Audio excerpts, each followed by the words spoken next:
Atchutapuram chemical factory ప్రమాదంలో మరణించిన 22 ఏళ్ల కెమికల్ ఇంజనీర్ చల్లపల్లి హారిక మృతదేహం కాకినాడలోని తన ఇంటికి చేరింది. హారిక మృతదేహాన్ని చూసిన కుటుంబ సభ్యులు, బంధువులు కన్నీరు మున్నీరుగా విలపిస్తున్నారు. 3 రోజుల క్రితం సోదరుడికి రాఖీ కట్టి కుటుంబ సభ్యులతో సంతోషంగా గడిపిన హారిక ఇప్పుడు విగత జీవిగా కనిపించడంతో కుటుంబ సభ్యులు గుండెలవిసేలా రోదిస్తున్నారు. వారిని చూస్తే ఎవరికైనా కంటతడి ఆగదు.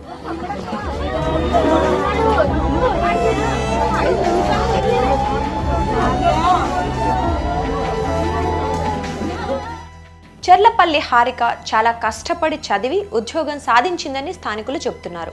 కాకినాడ అర్బన్ 2వ వార్డు సౌజన్య నగర్కి చెందిన ఈశ్వర్రావు, అన్నపూర్ణ దంపతుల కుమార్తె చల్లపల్లి హారిక. తండ్రి ఈశ్వర్రావు తాపీ మేస్త్రిగా పనిచేసేవారు. హారిక చిన్నతనంలోనే తన తండ్రిని కోల్పోయారు. సోదరుడు కూడా చిన్నప్పుడే ఇల్లు వదిలి వెళ్లిపోవటంతో తల్లి అన్నపూర్ణ, నానమ్మ సంరక్షణలో ఆమె పెరిగింది.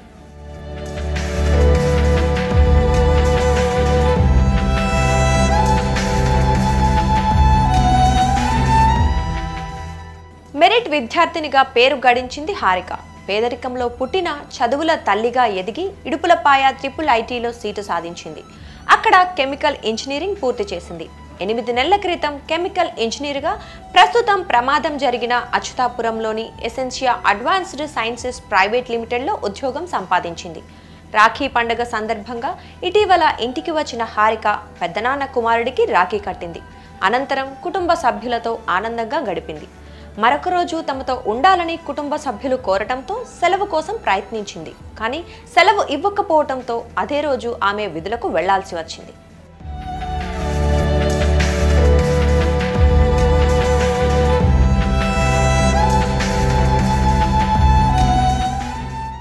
బుధవారం కంపెనీ ల్యాబ్కి చేరిన కొద్ది గంటల్లోనే దారుణం జరిగింది. రియాక్టర్ పేలిన ఘటనలో హారిక ప్రాణాలు కోల్పోయింది. భవన శిథిలాలలో చిక్కుకొని ఆమె మృతి చెందింది. విశాఖ KGHలో పోస్టుమార్టం అనంతరం ఆమె మృతదేహాన్ని అధికారులు స్వస్థలం కాకినాడకు తరలించారు. హారిక మరొక రోజు కాకినాడలోనే ఉంటే ప్రాణాలతోనే ఉండేదని కుటుంబ సభ్యులు రోధిస్తున్న తీరు అందరినీ కంటతడి పెట్టిస్తోంది.